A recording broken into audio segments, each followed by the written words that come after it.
Ini betapa besar bahaya yang akan ditimbulkan. Orang yang mengumbar hawa nafsunya, andaikan dia muncul di tengah rumah tangganya berantakan. Orang yang mengumbar hawa nafsunya, andaikan dia ditaruh di sebuah institusi, institusinya berantakan. Orang yang mengumbar hawa nafsunya, andaikan dia berada di suatu negara, negaranya kacau, berantakan. Ini betapa hawa nafsu perlu dalam sebuah kontrol. Maka Allah bertanggung jawab betul.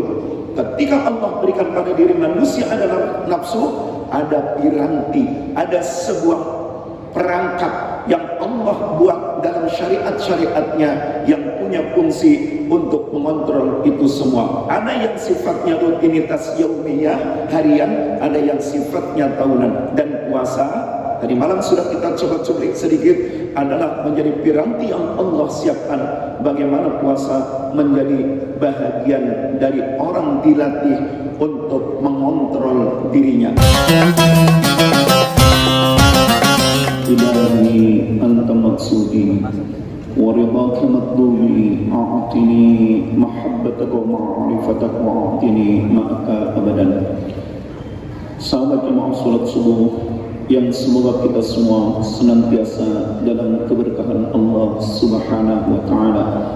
Artinya semoga kita semua selalu diberikan kebaikan oleh Allah Subhanahu wa taala dan kita masuk ke dalam hamba-hamba pecinta Allah dan Rasulnya yang selalu dalam limpahan doa baginda Rasul yang mulia sallallahu alaihi wasallam.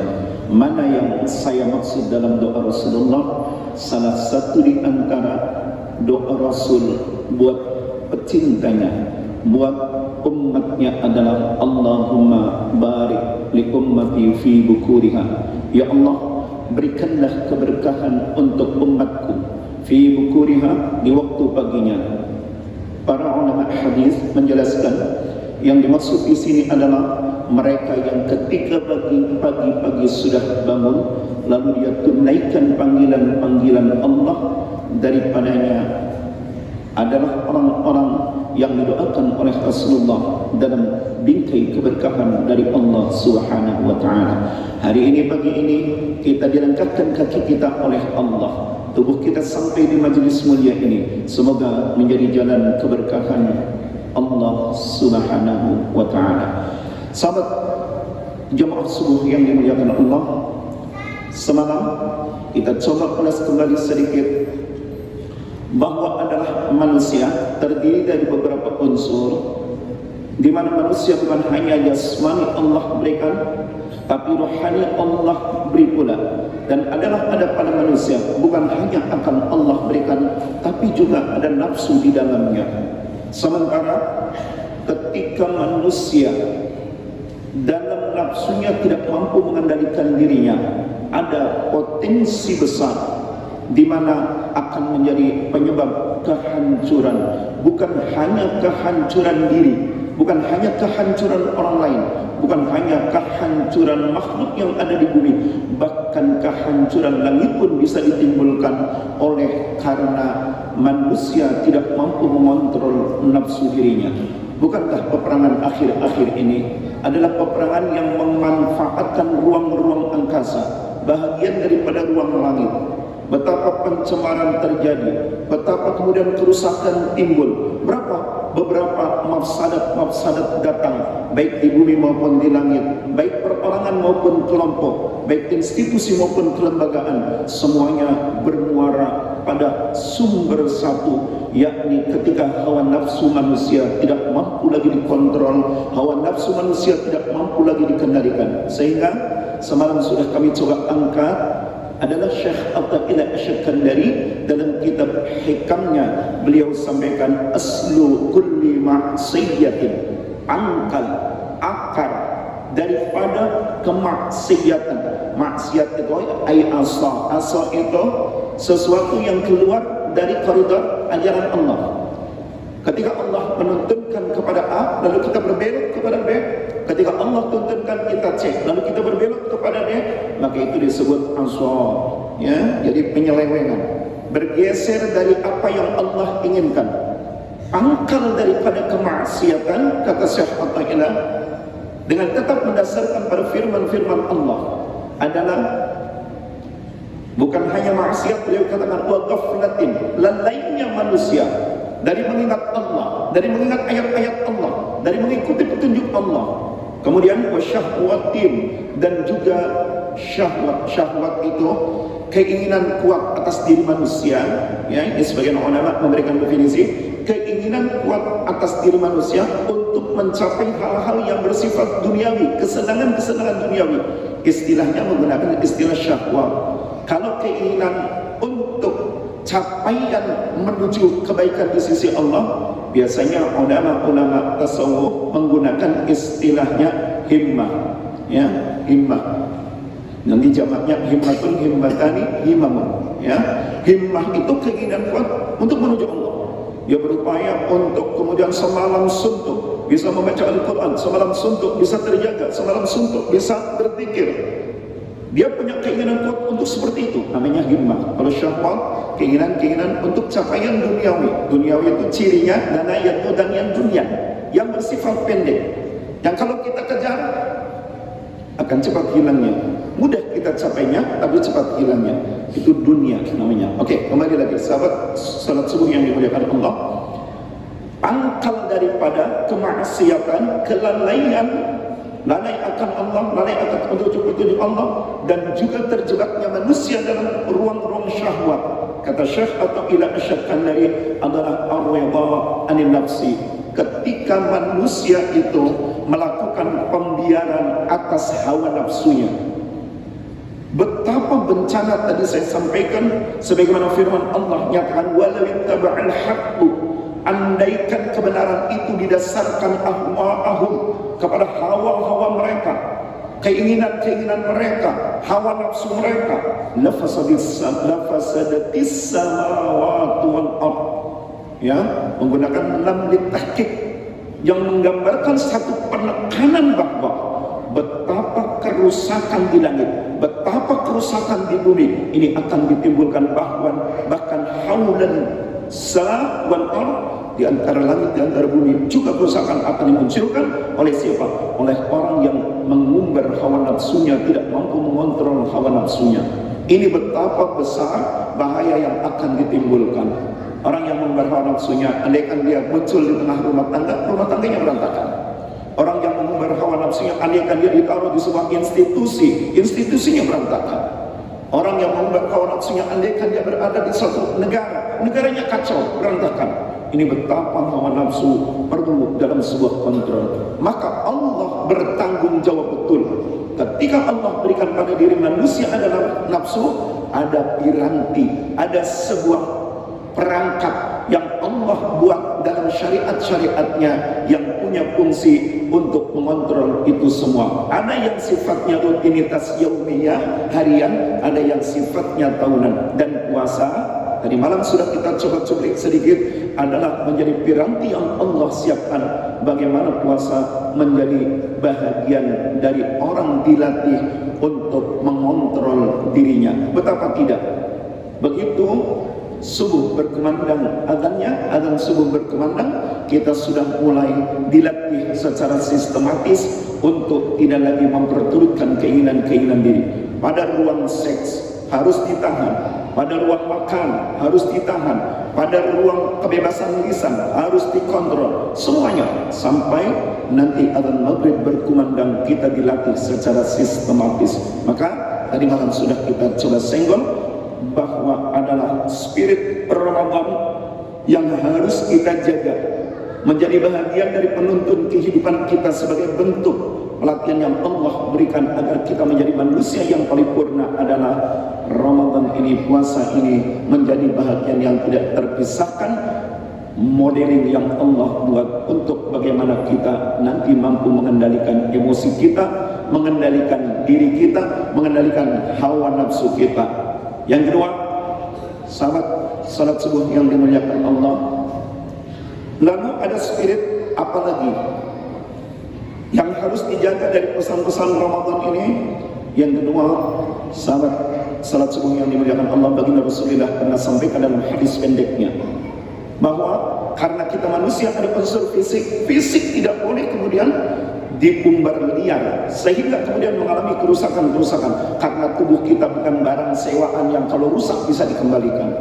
Tetapi Allah menuntun kepada kita bagaimana amanah berupa tubuh ini, rambut kita, mata kita, hidung kita, tangan kita, kaki kita, semua dalam posisi utuh ini dijaga betul oleh diri kita sebagai ikhtiar dan ikhtiar kita dalam bentuk pertanggungan diri di hadapan Allah atas amanah tubuh yang Allah berikan ini, sehingga harus sehat. Maka baginda Rasul yang mulia melalui puasa ini sampaikan kalimat pendek tetapi punya muatan yang dalam, sumu tasihhu. Puasalah kalian semua, maka niscaya di dalam puasa itu adalah kesehatan yang kau dapatkan. Lalu di mana? Mungkin sahabat sekalian sudah membaca artikel-artikel, mungkin sahabat sekalian sudah pernah mendapatkan informasi dari para dokter, tetapi sedikit saya hanya mengulas saja bahwa sistem yang sedang dibangun melalui puasa untuk mensehatkan tubuh manusia. Dalam dunia medis ada yang disebut dengan autolisis. Autolisis itu sistem pergantian sel-sel atas enzim secara otomatis. Jadi setiap tubuh kita, sel kita ada enzim. Nanti dia akan bekerja secara otomatis. Kapan? Ketika pengistirahatan itu dilakukan. Ya, maka kalau kemudian kita kalau puasa jam 12 ke sana sudah mulai lemas, itu wajar. Kenapa? Karena autolisis sedang bekerja. Dan mohon maaf, puasa ini tidak hanya pada manusia terjadi, pada binatang pun terjadi. Kapan autolisis ini terjadi? Pada kucing. Kapan autolisis ini terjadi? Pada kuda. Ketika mereka sakit, maka sel-selnya akan ganti. Sudah otomatis Allah bikin. Yang nanti ini sebagian ulama tafsir menghubungkan dengan kalimat wa man nu'ammirhu nunakkishu fil khalqi afala ya'qilun. Ya, di mana ketika usianya dipanjangkan, nunakkishu fil khalqi, Allah akan mengurangi dalam kekuatan fisiknya. Itu nanti terjadi pergantian sel-sel. Wallahu a'lam. Ini menurut pendekatan sebagian ulama tafsir kontemporer. Maka sudah otomatis sebagaimana Allah ciptakan, sebagaimana Allah berikan, akan bekerja dengan sendirinya. Tetapi memerlukan satu proses. Proses apa? Proses pemberhentian atas kerjanya pencernaan tubuh kita. Dan hasil penelitian medis, ketika 8 jam sistem pencernaan berhenti, maka disitulah autolisis akan memainkan peranannya. Enzim akan mengambil kembali fungsinya untuk mengganti sel-sel yang rusak. Maka kalau kita puasa sampai zuhur biasanya lemes, mulai lemes zuhur ke sana. Bayangkan jika jam 4 kita mulai menahan diri jam 4 untuk persiapan sholat subuh di masjid, atau kita baca Al-Quran untuk persiapan menyambut subuh, 5, 6, 7, 8, 9, 10, 11, 12, 8 jam. Lalu kemudian terjadi proses autolisis 6 jam ke sana sampai maghrib. Ini sel-sel ini otomatis akan berbenah pada sisi-sisi yang lain. Bayangkan jika kemudian tidak ada puasa, tidak ada Ramadan, kapan sistem yang Allah bikin ini akan bisa bekerja secara maksimal? Kita pakai logika begini bapak-bapak. Mobil yang paling mahal sekalipun dengan spare part yang bagus, umpamanya Lamborghini, kalau kemudian kita mainkan terus paginya, siangnya, sorenya, malamnya tidak pernah henti, maka bisa dijamin rusak tuh mesin. Bagaimana dengan tubuh kita kalau tidak pernah berhenti? Sementara teori medis mengatakan sistem pencernaan bekerja 8 jam. Di luar puasa kita jam 7 sudah makan, jam 9 sampai kantor ada 9, tambah lagi. Baru bekerja belum selesai, sistem pencernaan bekerja belum selesai, kita kemudian sudah dipaksa harus terus bekerja. Jam 12 sudah makan lagi, jam 3 sore sudah makan lagi, jam 2 diajak kawan ke bakso, dan seterusnya. Lalu kapan berhentinya? Maka Allah yang menciptakan manusia sisi zahir dilengkapi kemudian dengan sistem yang Allah ciptakan, yang kalau sistem itu dimainkan secara tepat dan benar, maka tubuh kita ini akan berada pada posisi sehat. Dan puasa inilah bahagian dari cara Allah yang sifatnya tahunan untuk kemudian memberesi kembali tubuh-tubuh kita. Maka Rasulullah bilang, sumu tasihhu, puasalah kalian semua, maka niscaya akan sehat. Ini yang sifat tahunan, Pak. Kalau yang sifat harian, umpamanya di dalam Sunan Abi Dawud, Rasulullah tuntunkan kepada kita tetap harus ada kontrol yang sifatnya harian agar tubuh ini tetap sehat. Karena pesan Ramadan, pesan puasa, bagaimana kita menyadari betul bahwa kita hidup harus sehat. Dengan sehat ibadah maksimal. Dengan sehat kita bisa melakukan kewajiban. Dengan tidak sehat, betapa sholat tidak bisa maksimal, betapa melaksanakan tugas-tugas lain tidak bisa maksimal. Kembali lagi, yang sifatnya harian, umpamanya dalam Sunan Abi Dawud, kata Rasulullah SAW bersabda beliau, apa kata beliau? Kalau kau ingin sehat, atur perutmu, jaga perutmu. Dengan pola apa? As-sudus, as-sudus, as-sudus. Kalau pengen sehat, perut kita dalam hariannya harus dikontrol. Sepertiga untuk rongga makanan, sepertiga perut kita untuk rongga minuman, tempat minuman, sepertiga lagi untuk tempat udara. Kalau tiga sistem ini tidak dimainkan, maka potensi besar akan terjadi trouble. Maka orang tua kita biasanya menggunakan istilah yang sederhana. Jangan makan sebelum lapar, berhentilah sebelum kenyang. Sebenarnya sumber inspirasinya dari hadis Rasulullah. Hanya orang tua kita zaman dulu kalau harus menjelaskan panjang ribet. Kenapa? Karena masih dijajah oleh Jepang, dijajah oleh Belanda. Sehingga kalau mau pakai dalil kelamaan. Banyak-banyak yang dipakai singkatan-singkatan yang praktis. Umpamanya mengenalkan ahkam syar'iyyah, hukum-hukum yang 5. Orang tua kita arif, bijaksana, menggunakan istilah-istilah lokal, tetapi kemudian bisa dipahami. Contohnya kalimat pamali, kumali. Ada anak nakal, bilangnya jangan nakal, kumali. Ada anak malas, jangan malas, kumali atau pamali. Itu sebenarnya istilah yang dipakai orang tua kita untuk memainkan sistem ahkam syar'iyyah. Kumali, hukum 5 ajalani. Hukum yang 5 jangan kau lupakan. Mana? Wajib, haram, makruh, mandub, mubah. Pamali, roma, anu 5 ulah lali. Kita sami, ya. Nah, jadi cuma dan harus dimaklumi karena memang situasinya begitu. Tapi kalau kita sekarang harus mulai detail. Kenapa? Sangat memungkinkan untuk mengganti ilmuwan, mempelajari keilmuan. Jadi kembali, kalau pengen sehat, ada sistem yang Allah sudah tuntunkan melalui Rasulnya agar tubuh kita selalu sehat.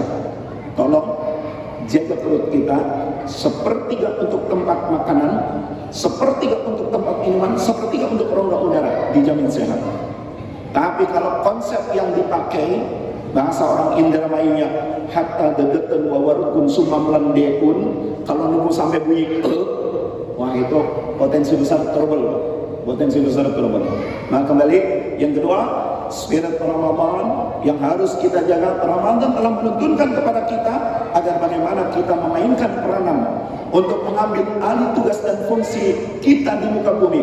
Ketika Allah menyatakan inni ja'ilun fil ardi khalifah, ay inni ja'iluka lin-nasi khalifatan fil ardi, agar kita datang hadir, mengambil peranan, memainkan peranan untuk bisa memakmurkan dunia ini. Mana mungkin kalau kita tidak sehat, maka harus sehat.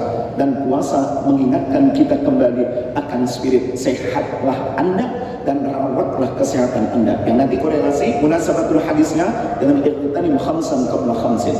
Yang ketiga, sahabat sekalian yang dimuliakan Allah Subhanahu wa taala, apalagi tinggal 3 menit. Ya, 3 menit. Membangun sandaran yang kokoh kepada Allah. Ini dipesankan betul. Kenapa Bapak? Karena ketika manusia membangun sandarannya bukan kepada Allah, apapun yang sifatnya makhluk pasti akan rusak. Kullu halikun, semuanya akan rusak illa wajah, kecuali Allah. Betapa Rasulullah pernah dalam keluhannya, ya Allah, ketika aku lahir, ibuku ada, ayah sudah tak ada.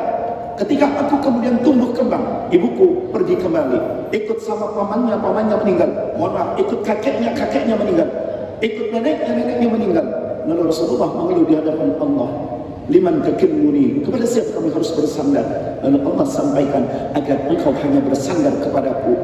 Seolah mengingatkan kepada kita bahwa ketika manusia ini menyandarkan sesuatunya pada kekuatan makhluk, kata Syekh atau ila asyakkan dari lagi-lagi, wahai manusia, jika kau sandarkan sesuatumu pada makhluk, maka siap-siaplah kecewa. Bapak, kita sering dikasih pembelajaran oleh Allah. Ketika kita berharap besar kepada istri kita, ternyata istri yang kita urusin mati-matian, mohon maaf, bukan berarti kita nggak peduli sama istri. Ternyata ketika kita sudah tidak ada, harta-harta yang kita bangun bersama bergeser dengan laki-laki lain. Ketika anak kita berjuangkan mati-matian, ternyata ketika mereka besar, kita di masa tua yang harusnya mendapat perawatan dari mereka, ketika kita telepon dia, ayah nak, ayahmu sakit nak, pulanglah sejenak. Ada di antara mereka yang jawabnya, ya mohon maaf saya sedang sibuk, ya mohon maaf saya banyak pasien, ya mohon maaf minta rekeningnya saja kami transfer. Inilah resiko-resiko yang kalau kita sandarkan kepada manusia, kepada pimpinan kita, ketika mereka pensiun, Anda akan kehilangan kembali sandaran itu. Maka dalam puasa kita diingatkan akan kalimat man shama ramadhana iman wa ihtisaban ghufira lahu ma taqaddama min dhanbi. Man shama, di mana kita melakukan aktivitas siang hari di bulan Ramadan puasa. Dalam riwayat yang lain man qama, siapa yang melakukan aktivitas malamnya dengan qiyamul lail. Qiyamul lail berbeda dengan tahajud. Kalau tahajud, orang bangun dari tidurnya lalu melakukan amaliyah ibadah, disebutnya tahajud. Nanti ayatnya wa minal laili fatahajjad bihi nafilatan lak. Tapi kalau qiyamul lail, satu proses dia hidupkan malam Ramadan secara kontinuitas dan tidak memerlukan tidur dulu. Bisa rupanya salat tarawih, bisa rupanya zikir, bisa rupanya baca Al-Quran. Tapi mohon maaf, kalau baca Al-Quran dan kemudian ada ceramah, itu dianjurkan di dalam kitab At-Tibyan fi Adabi Hamalatil Quran. Mohon maaf, bukan saya ngomong, saya hanya mengangkat ulang kembali pendapat Imam An-Nawawi rahimahullah. Ada beberapa bacaan Quran yang harus berhenti.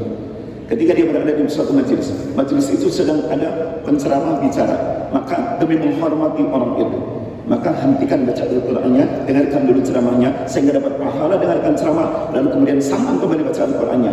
Atau yang kedua, ketika kemudian kita terkantuk yang payah, ini nanti boleh dibuka bagi yang masih penasaran dalam kitabnya At-Tibyan fi Adabi Hamalatil Quran, yang kebetulan lagi kami baca di pesantren kami dengan santri-santri kami. Itu kemudian kalau kita sudah kantuk, untuk menghindari lahar dan pergeseran ayat, karena sudah kantuk, hentikan, tidurlah sejenak dengan satu niatan memohon kepada Allah agar bisa bangun semangat kembali, dan setelah itu baca kembali Al-Qurannya, tidur. Ya, jadi ada etika, ada tata krama, adab dalam membaca Al-Quran pula. Kembali, sahabat sekalian yang dimuliakan Allah. Jadi malam harinya dia qama, tapi sandarannya, dasar pijakannya imanan wa ihtisaban, karena Allah, orientasi karena Allah, dan karena berharap akan karunia Allah, berharap akan rahmat Allah, berharap akan sesuatu kebaikan dari Allah. Baru kemudian di ujungnya ada efek, side effect yang kita dapatkan dalam kalimat ghufira lahu ma taqaddama min dhanbi, ay faghufira lahu ma taqaddama min dhanbi. Ya, jadi kita dilatih secara sistematis siangnya melakukan amalan puasa yang diwajibkan di bulan Ramadan. Ya, ya ayyuhalladzina amanu kutiba 'alaikumus shiyam kama kutiba 'alal ladzina min qablikum. Kita dipanggil oleh Allah dalam Al-Baqarah 183 untuk melakukan puasa siangnya sampai waktu maghrib tiba. Tapi begitu malam sudah mulai datang, kita pun sudah melakukan aktivitas lain, tapi sama sandarannya. Man qama ramadhana imanan wa ihtisaban ghufira lahu ma taqaddama min dhanbi. Ya, suruh menyandarkan kepada atas dasar Allah, orientasi keimanan kepada Allah, dan juga satu pengharapan besar, sebuah karunia dan rahmat dari Allah Subhanahu wa taala. Maka kita dilatih dalam satu bulan untuk melakukan sandaran atas apapun yang kita lakukan, jangan karena manusia, jangan karena makhluk, jangan karena pimpinan, tapi betul-betul ikhlas dibangun atas dasar karena Allah Subhanahu wa taala. Setengah 6 sudah lewat, saya dibatasi hanya setengah 6. Masih ada spirit Ramadan yang lain yang mungkin nanti akan disempurnakan oleh pembicara-pembicara lain. Untuk hari ini, pagi ini kita sudah dulu karena bapak-bapak harus melakukan pekerjaan berikutnya. Terima kasih, mohon maaf atas segala kesalahan dari ucap kata saya. Ya, wallahul muwaffiq ila aqwamit thoriq. Assalamualaikum warahmatullahi wabarakatuh. Subhanakallahumma wa bihamdika asyhadu an la ilaha illa anta astaghfiruka.